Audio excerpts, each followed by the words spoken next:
పంచాయతీ ఎన్నికల్లో బీఆర్ఎస్ సత్తా చాటిందన్నారు మాజీ మంత్రి హరీష్ రావు. కారు పార్టీ జోరుకి కాంగ్రెస్ బేజారైందని 50% సర్పంచ్ స్థానాలను కూడా గెలవలేకపోయిందన్నారు. సర్పంచ్గా ఎవరు గెలిచినా కాంగ్రెస్ పార్టీనే అని సీఎం రేవంత్ రెడ్డి చెప్పుకుంటున్నారని అన్నారు హరీష్. ప్రాజెక్టులు కట్టాలి, ఇంటింటికి నీళ్లివ్వాలని కేసీఆర్ ఆలోచిస్తే అందాల పోటీలు పెట్టాలి, గ్లోబల్ సమిట్ పెట్టి అబద్దాలు చెప్పాలని రేవంత్ రెడ్డి ఆలోచించారన్నారు హరీష్. కేసీఆర్ నీళ్ల కోసం దండలాడిండు, తెలంగాణ అభివృద్ధి కోసం దండలాడిండు. ఈ అందాల పోటీలు పెట్టి 100 కోట్లు ఖర్చు పెట్టి రేవంత్ రెడ్డి ఈ అందాల పోటీలతో మనకేమైనా వచ్చినా అది ఎవరికన్నా? ఈ ఫుట్బాల్ మెస్సీతోని మనకేమైనా వచ్చిందా? ఈ మెస్సీ ఎవరికి కావాలి? ఈ అందాల పోటీలు ఎవరికి కావాలి?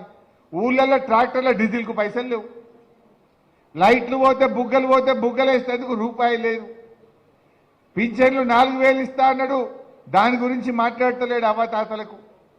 పోరాడి తెలంగాణ తెచ్చిన కేసీఆర్ నీళ్ల కోసం దండలాడిండు, తెలంగాణ అభివృద్ధి కోసం దండలాడిండు. ఈ అందాల పోటీలు పెట్టి 100 కోట్లు ఖర్చు పెట్టి రేవంత్ రెడ్డి ఈ అందాల పోటీలతో మనకేమైనా వచ్చినా అది ఎవరికన్నా?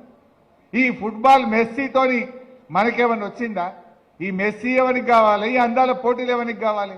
ఊళ్ళల్లో